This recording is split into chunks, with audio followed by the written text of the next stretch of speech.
நம் ஆண்டவர் இயேசு கிறிஸ்துவின் நாமத்தினால் மகிழ்ச்சியும் சமாதானமும் நம் அனைவரோடும் இருப்பதாக.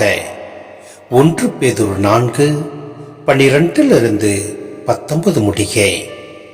அன்புக்குரியவர்களே, துன்பத்தீயில் நீங்கள் சோதிக்கப்படும் போது ஏதோ எதிர்பாராதது நேர்ந்துவிட்டதென வியக்காதீர்கள்.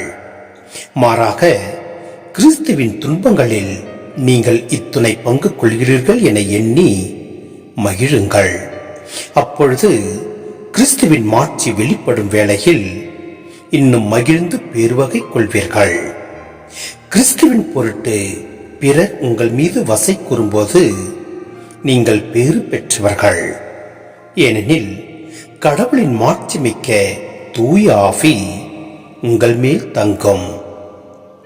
ஆனால் உங்களுக்கு வரும் துன்பங்கள் நீங்கள் கொலைஞராகவோ, திருடராகவோ, தீமை செய்பவராகவோ, பிறர் காரியங்களில் தலையிடுபவராகவோ இருப்பதால் வந்தவையாய் இருக்கக்கூடாது. மாறாக நீங்கள் கிறிஸ்தவராய் இருப்பதால் துன்புற்றால் அதற்காக வெட்கப்படலாகாது. அந்த பெயரின் பொருட்டு கடவுளை போற்றி புகழுங்கள். ஏனெனில் தீர்ப்புக்கான காலம் கடவுளின் வீட்டாரிடத்தில் தொடங்கிவிட்டது. நம்மிடையே அது முதலில் தொடங்குகிறதென்றால் கடவுளின் நற்செய்தியை ஏற்காதவர்களின் முடிவு என்னவாகும்?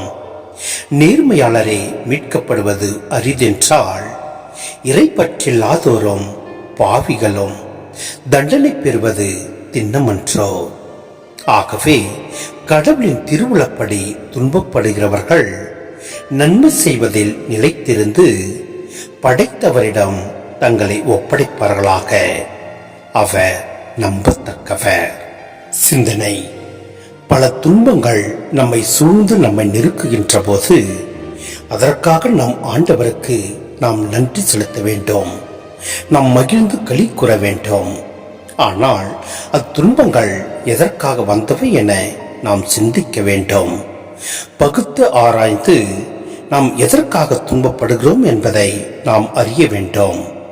ஆனால் கிறிஸ்தவராய் இருப்பதால் துன்புற்றால் அதற்காக நாம் வெட்கப்படாமல் நாம் பெரும் மகிழ்ச்சி கொண்டு கடவுளை போற்றி புகழ்வோம். ஏனெனில் நம் ஆண்டவர் நம்பத்தக்கவர். அவரே நம்மை மீட்க வல்லவராய் இருக்கின்றார். எனவே நம் ஆண்டவரில் களி கூறுகின்ற போது நாம் எத்துன்பத்திற்கும் நாம் பயப்படாமல் நம் ஆண்டவரோடு ஒன்றித்து வாழ்வோம். எல்லாம் வல்ல இறைவன் நம்மை நிறைவாய் ஆசீர்வதிப்பார். ஆமென்.